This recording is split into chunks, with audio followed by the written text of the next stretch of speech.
I'm Shahar Azani, and welcome to this wartime episode of Eye on Israel, as we explore the implication on Israel's ongoing war with Hamas on Israeli society.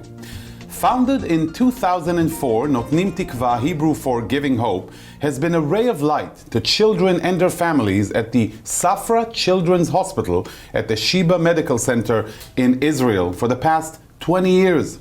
Over the years, they've helped and supported thousands of children and families through their hospitalization, and in many cases, long after these children are discharged.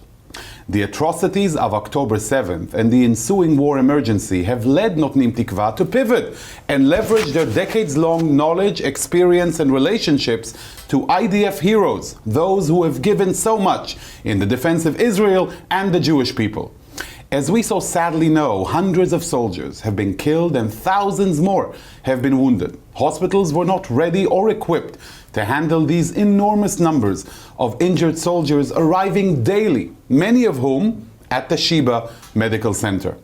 Through their network of volunteers and staff, they have been able to assist with the various needs of the children as well as those of the soldiers and their devastated families who are now facing a new reality in life, from material, emotional, financial, and mental support to the very basic needs.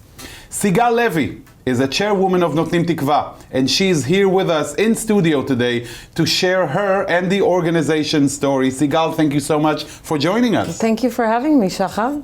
So, I first want to share with you and share with you, our viewers, that I've had the pleasure of actually getting to know Notnim Tikva during a visit in Israel at the Tel HaShomer Hospital last December. I've seen firsthand and was incredibly inspired and impressed with the impact of the work that's being done in the connection between the patient, the medical team, and the families. And Sigal, that was one of the most inspirational stories I've ever witnessed, and we've seen quite a few coming out of Israel. So for the sake of our viewers, share with us the origin story of Notnim Tikva. How did it come to be? We mentioned 20 years. Right. Notnim Tikva was founded in 2004, and actually it's a really nice story.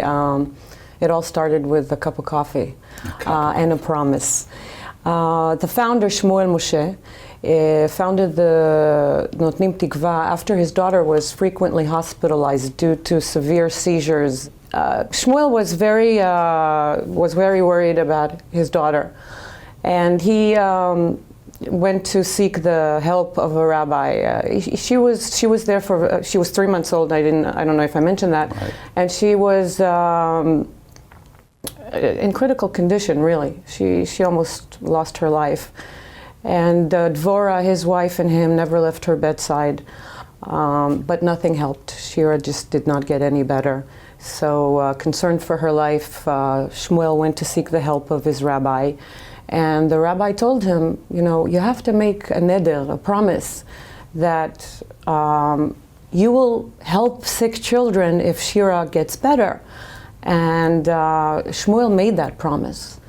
And Shira left the hospital and never had a seizure again, and she healed completely, and Shmuel dedicated his entire life to helping, supporting sick children and their families, not just them, but their families as well.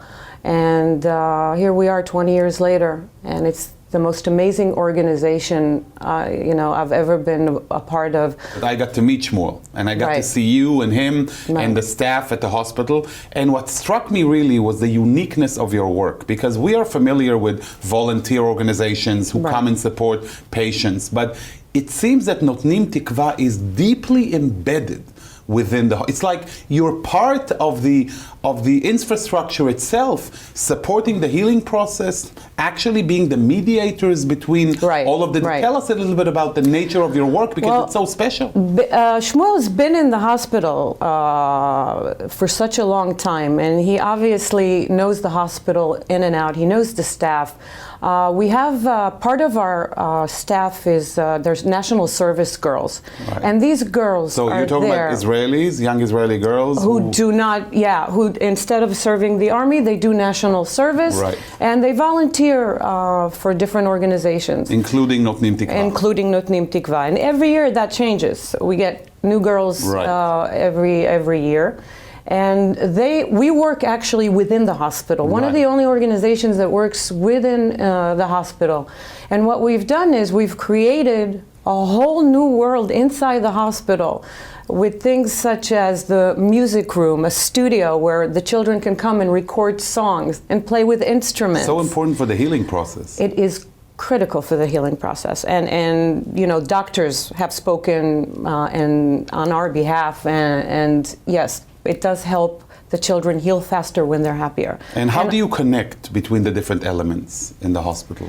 The medical staff, the families, the patients? Well, we work in complete synergy with the medical team, and the medical, and we actually assist them as well, because when children come in, whether it's through ER or whether they're in the intensive care unit, and then they are they're hospitalized in rehabilitation. When they arrive, they've never seen a hospital before, and the girls just make them feel at home. And more than that, they walk with them to do all the tests, so that they're never alone. They're never alone, and they're not afraid, because obviously everything hurts, and they're afraid. And what a support that is for the family. It's amazing support, because sometimes, Shahar, these families are there 24/7, and sometimes they just need a break to go freshen up, and we also provide hotel rooms so that they can do that. They can go and have a good night's sleep, and they stay by their children's bedside. And sometimes when they leave, the kids are never alone. They're always going to be either with our national service girls, with our team, with our staff.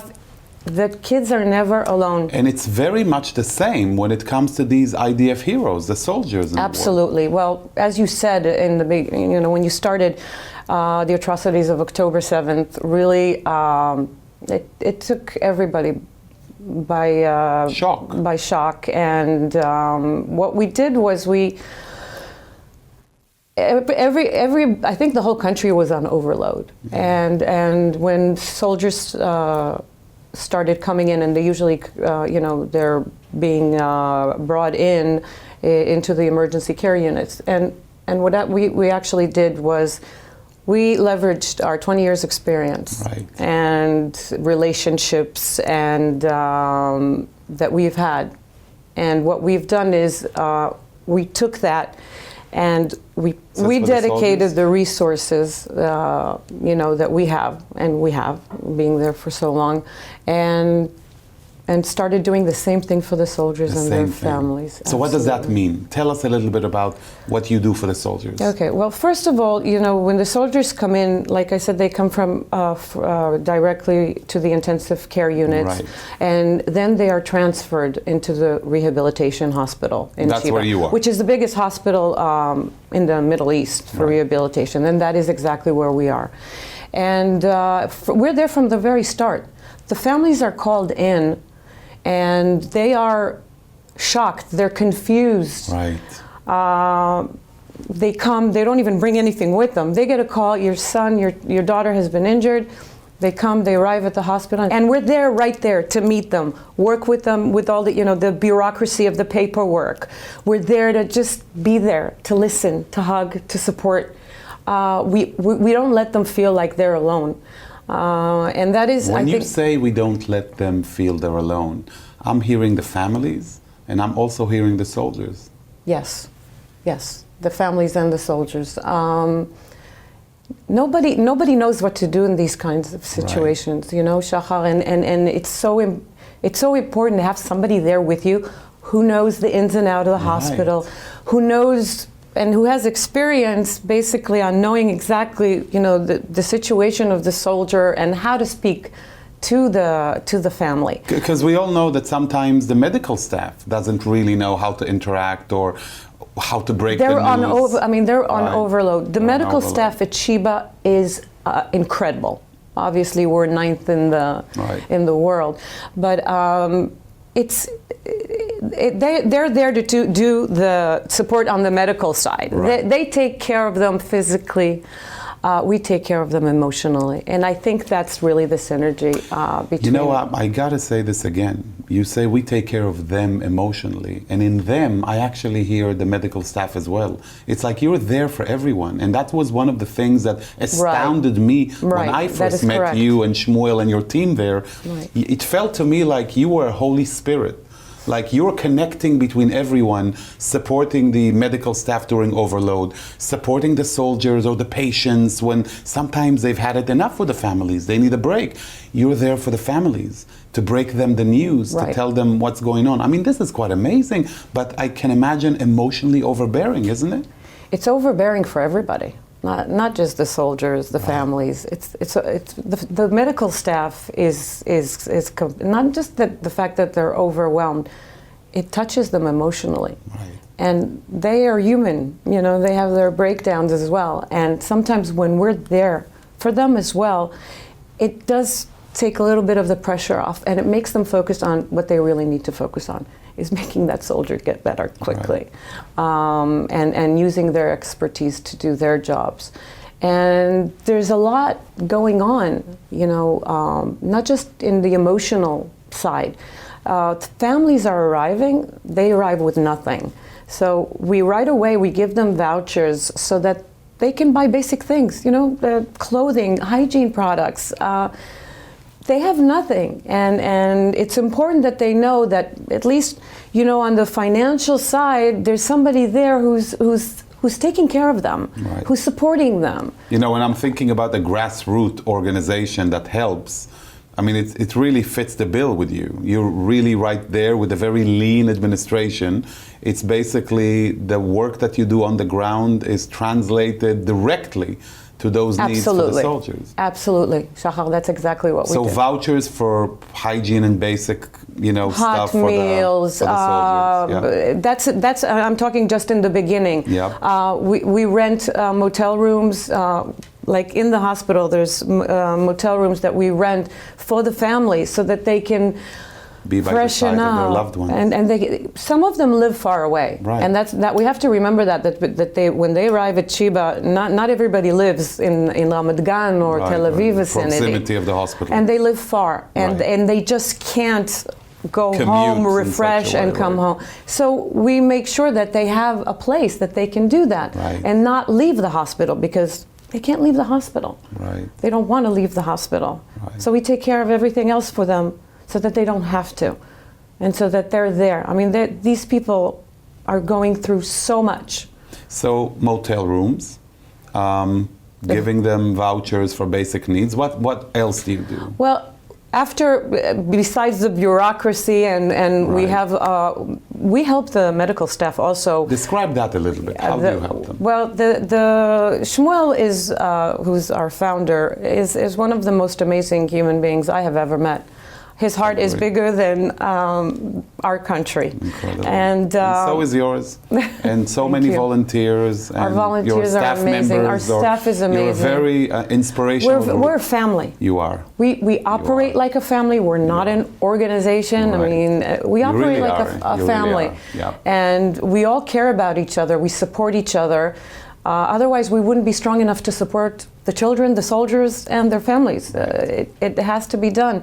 And Shmuel has a lot of contacts in the hospital. Everybody loves him, whether it's the nurse or the engineer or the top professors.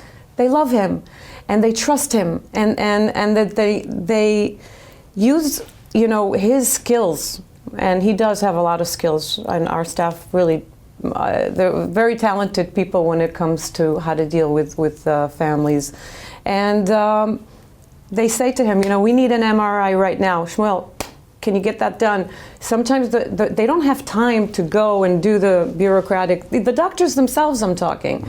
And so that's what he does. He goes around and makes sure that everybody has the appointments quickly and that they can get in faster, because if there's a head injury, that we're there 24/7, Shahar, and we're there with them all the time, because we can't leave them alone. I mean, that's these people sacrificed everything. We have to be there for them. And you know, sometimes it's about breaking the news, right? when something happens and an injured soldier comes in and the doctors have to tell the family that they're going to have to amputate. It must be a tough moment for everyone, and I understand that you also partake in that. You assist in that process as well. Yeah, well, what we do is, when you have, it's experience, but experience is also, unfortunately we have experience, is what I think that applies also to Israel in so many ways. Exactly, and the experience that we have is that we, when situations like that come up, we know, if a person is amputee, has in a leg or an arm or we know what happened. So sometimes, when you tell the families exactly the process and you tell them what they're going to be going through, there's something comforting in knowing. And not only that, we tell them, look, he's alive, she's alive. They're here with us. Right. And so many others are not.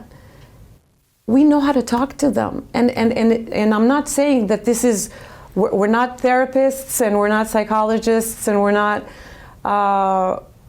family. As soon as they come in, we bring them inside to the Notnim Tikva family. Right. And we become a family. And I have mothers who've become my friends, my good friends. And being a mother myself, I know. My daughter serves in the reserves. I know how they feel. And I think that support is more critical than anything else. Once they do come to rehabilitation and they're up, so now we can connect with the soldier, right. Him or herself. So our staff is there. Yonatan is Shmuel's son, who's continuing the tradition in the family. And he's there with our soldiers. And he has his team of dedicated volunteers who are there. Incredible. And they cater to their every need. If right. They need to go somewhere within the hospital, if they just need to talk, if they, some of these families, they can't even afford to buy them the new phones that they lost in the battlefield. Right. And so we buy them these phones. We get them phones, and we get them little refrigerators so that they don't have to use the massive one right. For their rooms, and a lounge chair that they can sleep. The hospital does provide these things. But not to everybody. Right. And now I have to say that from our experience, 40% of the soldiers that arrived are from economically challenged families, and we're aware of that, and we try to be there for them financially right, as well. Because when you come to think of it, when something like this happens, in many cases the parents stop working. Exactly. So what happens is both parents. Usually it's at least one parent, right. But sometimes both parents. We have a lot of that both parents leave right. Because they do need to do shifts even right. While they're there, and they leave their jobs, but they still have to pay their mortgages, their rent, their car payments, right. And who's gonna pay for that?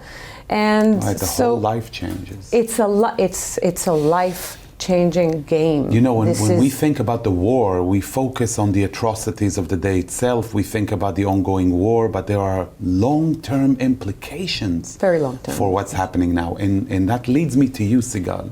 And you started sharing your story of how did you get involved with Notnim Tikva. And I'd love to share that, and also some of your personal background that familiarizes you with these kind of situations.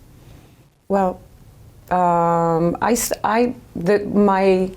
love story with Notnim Tikva started 10 years ago. I was working at the international department in Friends of Sheba, and that's when I met Shmuel for the first time. Okay. And I remember he came up to me while I was working there, and he said, my name is Shmuel, and I'm from Notnim Tikva. I said, okay, and I'd love to show you Notnim Tikva and what we do. And he actually gave me a tour. I was amazed. Right. I was amazed to see the support. I was amazed to see the children. I was amazed to see how he helps the families. Right. And I knew right away, I want to be a part of this. Right. One day I'm going to be a part of this. And And this is how I became a part of it. I started with Notnim Tikva about 7 years amazing. ago. It's like one of those best kept secrets of Israel, right? That Notnim Tikva is the hospital's best kept secret, but absolutely. Also Israel's, because I had no idea. And we're also familiar with so many organizations, and that Israeli spirit, that uniqueness of incredible optimism, inspiration, and resilience, that sense of coming together as a people, that's its clear manifestation on the ground. I tell you, for me, not having known anything about you and then seeing you on the ground in action at the hospital was truly one of the most touching experiences of my life. But I want to dive deeper into yours, Sigal, and just tell me a little bit about your personal background that paved the way for that kind of passion. In 1973, my father, Moshe Levy, lost his right arm in the Yom Kippur War, yes. And I was 4 years old at the time, and I could tell you that growing up with a father who has, who's an amputee is not easy. It's not easy for him. It's not easy for the entire family that surrounds, our heroes. It's just, and I remember things, the little things like when he came to pick me up from school, and I saw all the fathers, and the children running to the fathers, and they're picking them up and they're swinging them, and I was really angry. Why can't you just lift me up and swing me around like all the other kids? I was a child, and so it starts at a very early age, until today. Until today, it hurts to see how difficult it is for him. It hurts to see the things that he cannot, even though my father is a fighter. And he also won the Medal of Honor for his bravery in that war, which is the highest medal. Wow. Yes, the highest medal you can receive for bravery. And he's amazing. And I think he is the story of the spirit of our heroes, that they fight for their country, but they're proud, and they keep, the spirit is high, and they believe that they can do anything as long as they come back. And he always says, I just lost my arm. I didn't lose my life, and I got to keep fighting for our country. Until today, he's 78 years old, and he's still in the reserve since the Iron Swords War broke. So. That's my personal background. It just in terms of how it affects the family, not just physically, from a very emotionally. personal point of view. Yes. The impact, the long-term impact, a lifetime impact. It's a lifetime impact. These soldiers, their life, their difficulties will start when they leave the hospital, not while they're at the hospital. Why? Because the things that they're going to have to deal with is when they're in the hospital, they're wrapped up, and people come to visit, and the doctors are amazing, and the friends and family and the media and the gifts that they get from people who are coming from abroad, and letters from American children and families all over the world, Jewish families. But then they leave, and they're alone. They're alone facing something they didn't face before. Right. We have soldiers that were basketball players, that were, they had a life before, and they can't do or go back to doing the same things that they've done before. And I think that the war just doesn't take one part of your body. It takes a life. Right. Literally, not just on those that lost their lives, but it takes a life that. The soldier's life will never be the same again. Right. Never. Whether it's a head trauma injury, whether he or she is an amputee, there's a lot of injuries. And we're expected to see, sadly, we already have thousands of injured IDF soldiers. And as the war progresses with a potential escalation up north, it may get even worse. We have, unfortunately, the war is not going anywhere. The war is not going anywhere, and as time goes by, and war, in the north is more imminent.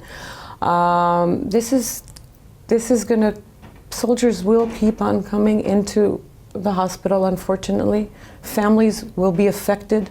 Families will be hurt. And they're going to need support. They will need support. And that is exactly what our job is. That is our mission, is to give hope and to be there to support. That's the minimum we can do, because they're there protecting us. Right. They're protecting my children.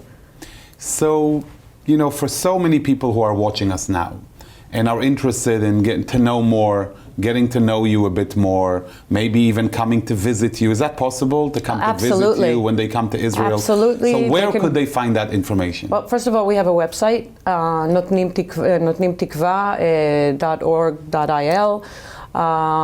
They can go spelled out, Notnim Tikva. N-O-T-N-I-M hyphen Tikva, T-I-K-V-A .org.il. Right. There you go. And they can get our contact information there, a little bit of a background, so how if they we want got to come started. and make soldiers happy, meet them, pay a visit, bring something nice to support. Absolutely, they can contact us. They can contact I guess you've seen people from me, all they over, can right? contact Shmuel. Right. Yes, we've seen people from all over the world. We've had people. And what kind of reactions have you seen? Oh, people are so touched when they come. Right. And the soldiers, how do they feel? They love the support. Right. They love the support. They feel when people come from Jews around the world, it gives them and the not strength. just Jews, by the way, right? Absolutely. We've had so many people who are non-Jews who because you don't have to be a Jew to stand by justice and what's right. Absolutely. And to support those who are fighting for not just Israel's freedom, but also the free world's. Absolutely. I mean, it's they need it. Our soldiers need that. Right. So it means something to them. It means a lot to them. When they get this it means hug a lot from to abroad. them, and it means a lot to their families. Right. The families are there hurting. We also offer therapy sessions because moms call me and they can't cope. They can't cope, and I'm glad we're able to do that for them. Yeah, who can? Like, when you think about this, I think the entire state of Israel and so many people around the world need therapy after seeing the kind of evils that we've seen perpetrated against innocent Israelis. So thank you for your passion, thank you for so your much, devotion. Shahar. This is thank truly, you so much for having me. You know, I love telling the untold stories, and these are the most touching stories that pertain to Israel, but also are a perfect reflection of the spirit of such a special nation like the people of Israel and the Jewish nation. So thank you for all that you do. Thank you so much, and I'd love to invite everybody that wants to come to see Notnim Tikva, to see our soldiers. Thank you very much. Thank you so much, Shahar. And thank you, Sigal, for taking the trouble to come and see us here in the studio in New York, and for the important work that you and Notnim Tikva are doing every day for the state of Israel, for the Jewish people, and for Israel's heroes on the battlefield and beyond. This was a tremendous inspiration to all of us to understand where that source of power emanates to the nation of Israel, and what camaraderie truly means, not just in the battlefield, but far beyond into civilian life. These stories are the ones that inspire us to be who we are, the better people that we are, and to rediscover ourselves, even in times of terrible war and political strife. I'd like to thank all of you, our viewers, for watching, and I look forward to seeing you and hopefully sharing those stories of inspiration next time as we cast yet another fascinating eye on Israel. Thanks very much for watching.